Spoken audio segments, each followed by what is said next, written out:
Kalau sekarang ada gubernur Jawa Barat menonton, kamu mau menyampaikan apa? Mungkin soal rasa kemanusiaan yang belum... Boleh lihat kamera, sampaikan kepada gubernur Jawa Barat. Kang Deddy, Aura mau bilang apa? Soal penggusuran Pak. dulu. Ya, halo Pak.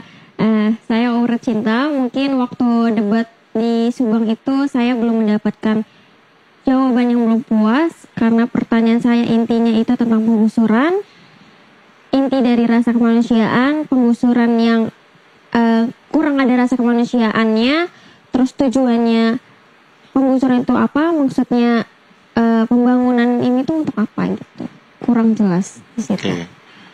Kamu butuh jawaban apa dari gubernur?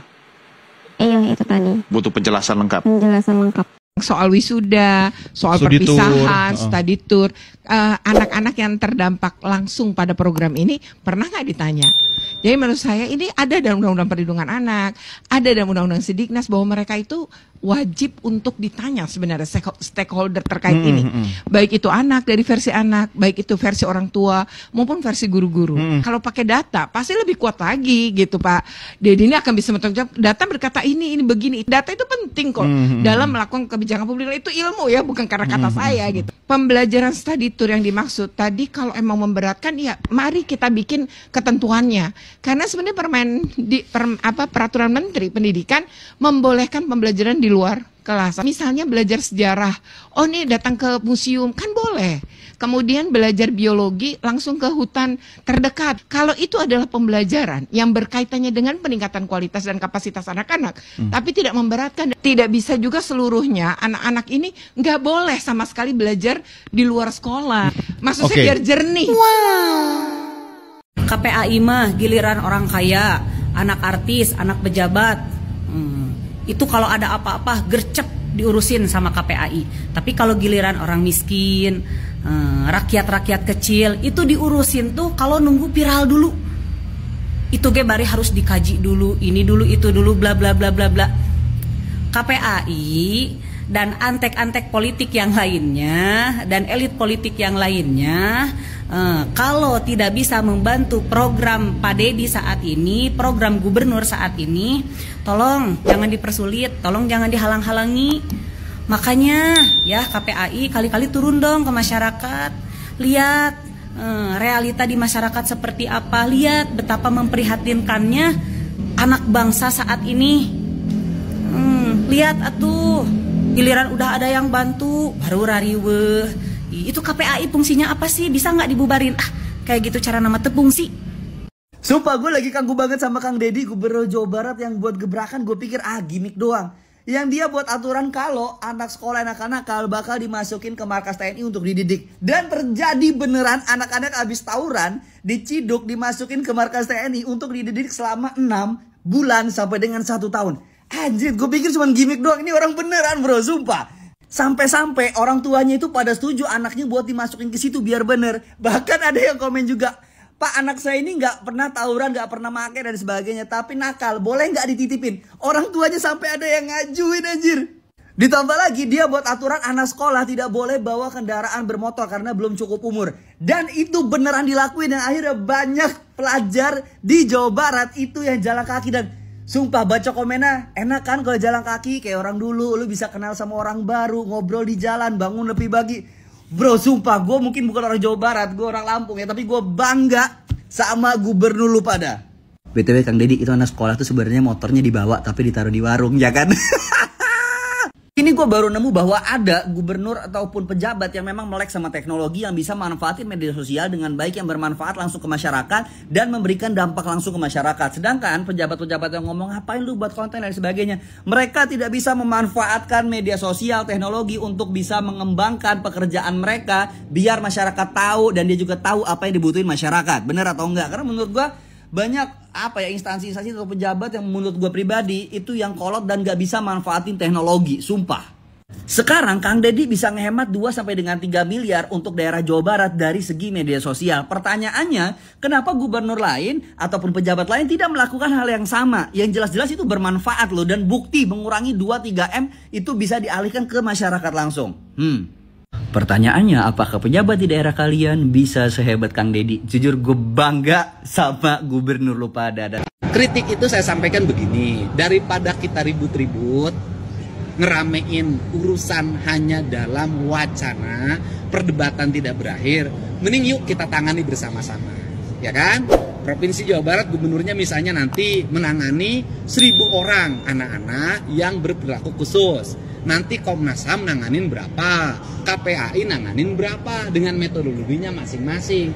Di antara metodologi itu nanti kita uji mana yang paling sukses, itu lebih baik.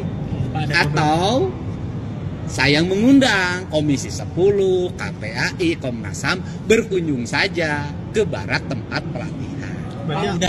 Assalamualaikum teman-teman, kembali lagi di channel RMK. Teriak-teriak selalu menentang atau mengkritik kebijakan Kang Deddy Mulyadi. Ternyata Ibu Retno ini sudah tidak menjabat sebagai anggota KPAI. Respon KPAI menanggapi beredarnya video dan pemberitaan di media online yang mencantumkan nama KPAI terkait pemberitaan perdebatan antara Gubernur Jawa Barat Deddy Mulyadi dan Aura Cinta. KPAI menyampaikan hal-hal berikut. Pertama, bukan pernyataan resmi KPAI. Pernyataan yang beredar di media bukan berasal dari anggota aktif KPAI. Retno Listriatri adalah anggota KPAI periode 2017-2022 yang sudah tidak menjabat lagi saat ini, sehingga pernyataan beliau tidak mewakili KPAI. Jadi Ibu Retno, saya bertanya, Ibu mewakili siapa? Berarti Ibu itu mewakili diri sendiri. Gak usah teriak-teriak mengatasnamakan KPAI. Jadinya KPAI dihujat netizen banyak. Itu loh Bu. Ya, teman-teman, kali ini kita akan mendengarkan atau melihat pidato dari Kang Deddy Mulyadi yang menyentil Gubernur DKI Jakarta. Teman-teman, langsung saja kita lihat videonya. Untuk daerah yang memiliki pendapatan daerahnya tinggi dan hasil alamnya besar, sebenarnya sangat ini mungkin terjadi. Nah, apa sih yang terjadi hari ini adalah pola pengelolaan keuangan yang tersentral. Nah, problemnya di mana? Ini saya ngomong Jakarta.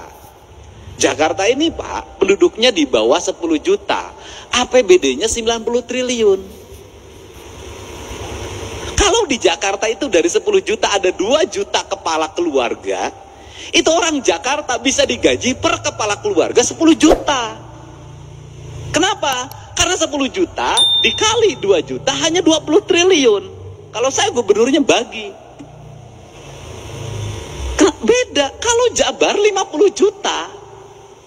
Nah, untuk itu apa sih yang mesti kita lakukan hari ini? Mari kita bersama-sama melakukan telaah terhadap ini semua untuk kepentingan bangsa. Agar apa?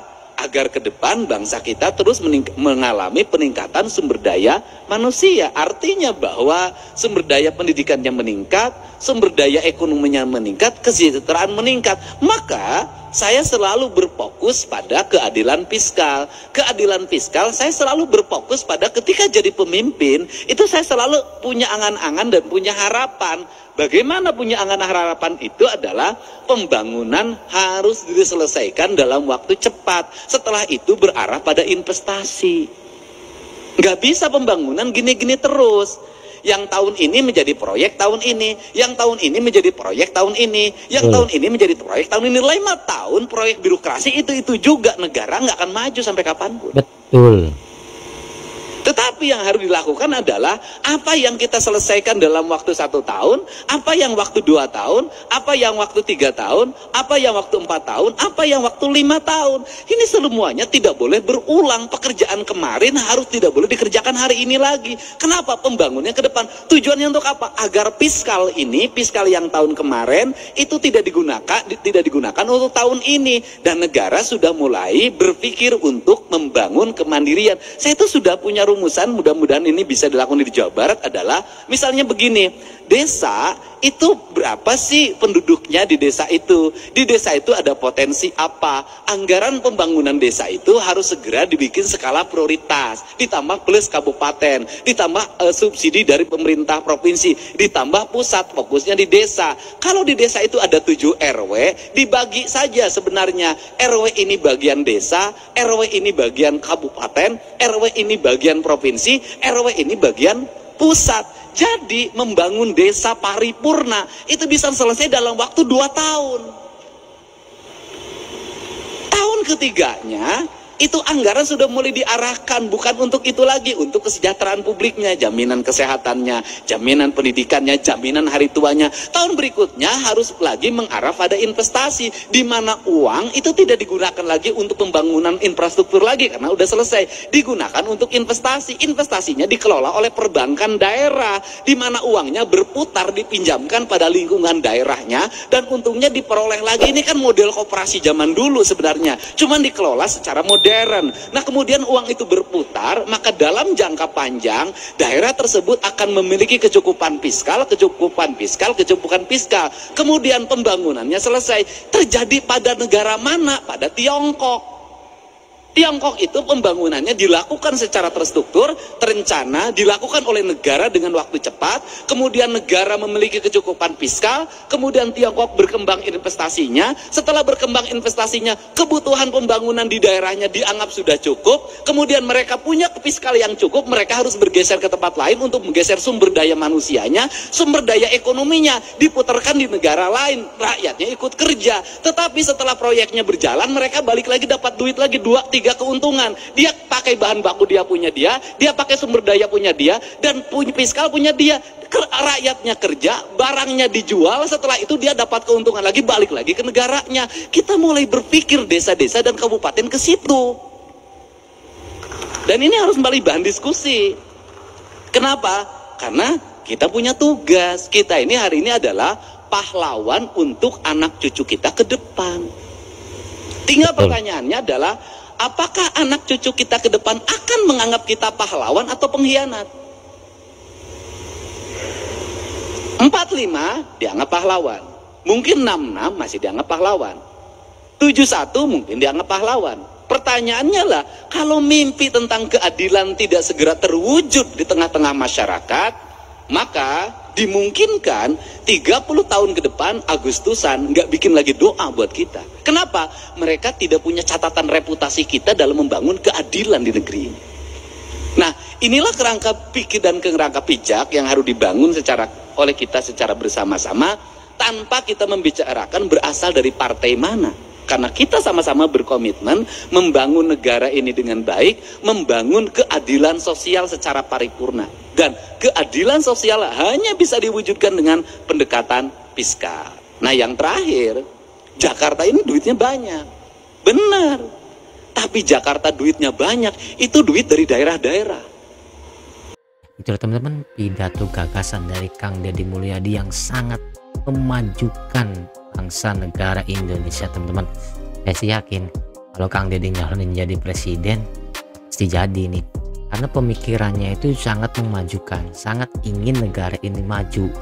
Jadi seperti apa yang tadi beliau katakan, pembangunan itu kalau bisa ya pembangunan di tahun ini harus selesai tahun ini, pembangunan tahun besok harus selesai di tahun besok. Jangan sampai pembangunan itu berulang dikerjakan di posisi itu aja gitu. Jadi kedepannya itu tidak ada kemajuan untuk hal lainnya gitu. Kalau kita masih mengerjakan itu aja. Memang gagasannya ini sangat visioner gitu, sangat memajukan. Bener-bener beliau itu memikirkan gimana sih daerah-daerah ini bisa maju, gimana sih masyarakatnya bisa produktif, bisa menghasilkan, ekonominya bisa naik. Saya heran kalau ada kebijakan yang sangat mendidik terkait dimasukkannya anak yang bandel di barak militer.